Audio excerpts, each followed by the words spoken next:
The fall of the Azure Moon 2 years before the night in the ancestral hall, the war had reached its bitter endgame.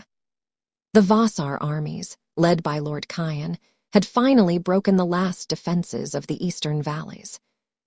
The House of the Azure Moon was no more. Its palaces burned, its priests slain, its treasures looted. Lurael had been in hiding for months, moving between sympathetic villages under false names. When the final surrender was negotiated, she made a calculated decision. She would walk into the lion's den herself, rather than wait to be dragged there.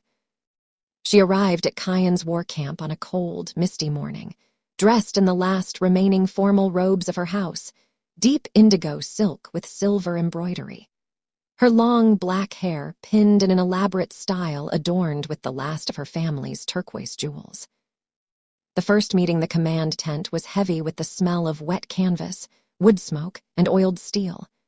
Rain drummed steadily on the roof.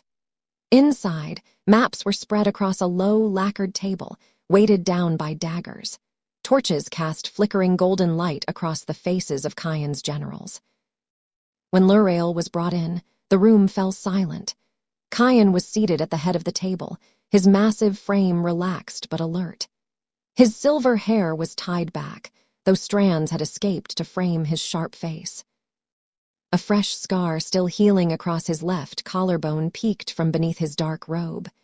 He looked every bit the wolf, powerful, battle-worn, and dangerously calm. Their eyes met for the first time. Lurael felt it like a physical blow. This was not the monster she had imagined. He was younger than the legends suggested, and far more handsome in a brutal, weathered way. But it was the exhaustion in his eyes that surprised her most, the same bone-deep weariness she carried. Kaien, for his part, was struck silent. He had expected the last Azure Moon survivor to be either a broken girl or a venomous old crone. Instead, the woman before him radiated quiet defiance and dangerous elegance. Her beauty was not delicate, it was sharpened by grief and purpose. "You are the last one," he said, his voice low and rough like distant thunder. "I am," Lurael replied, lifting her chin, "and I have come to offer terms." A faint, almost amused smile touched his lips. "Terms from the defeated. Even the defeated have value," she answered smoothly. "I offer myself as hostage and advisor. In exchange, you spare the remaining villagers and allow my people's traditions to continue in the ruins." The generals shifted uncomfortably. Kaien studied her for a long moment, the torchlight dancing across his silver hair. "Very well," he said finally. "You will stay in my household, closely watched." Their eyes locked again. Something unspoken passed between them, a recognition of two predators who had finally met someone who could match them. The dangerous game in the months that followed, Lurael lived in a luxurious but heavily guarded wing of Kaien's main stronghold. She was never truly alone. Yet she and Kaien began a slow, intricate dance. At first, their interactions were cold and formal. She advised him on local customs and politics. He tested her loyalty constantly.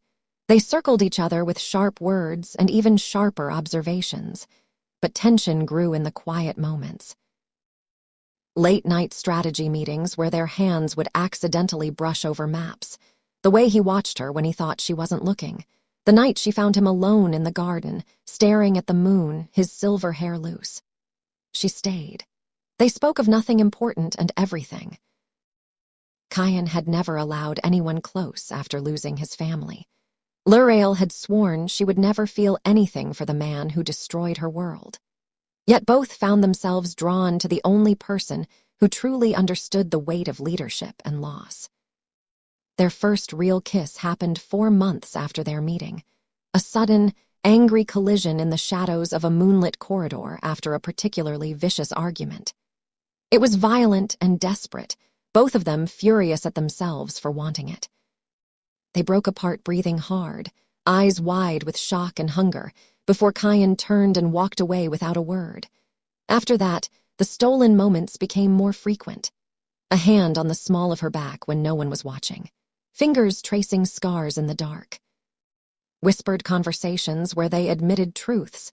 They would never speak in daylight. The night in the ancestral hall, the intimate scene in the ruined ancestral hall of the Azure Moon, is their most dangerous meeting yet.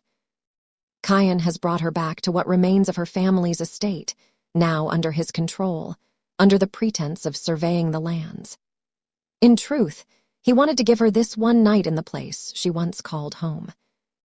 The golden light filtering through the carved screens, the familiar scent of the old wood, the weight of history pressing down on them. It all strips away their armor. For the first time, they are not warlord and hostage.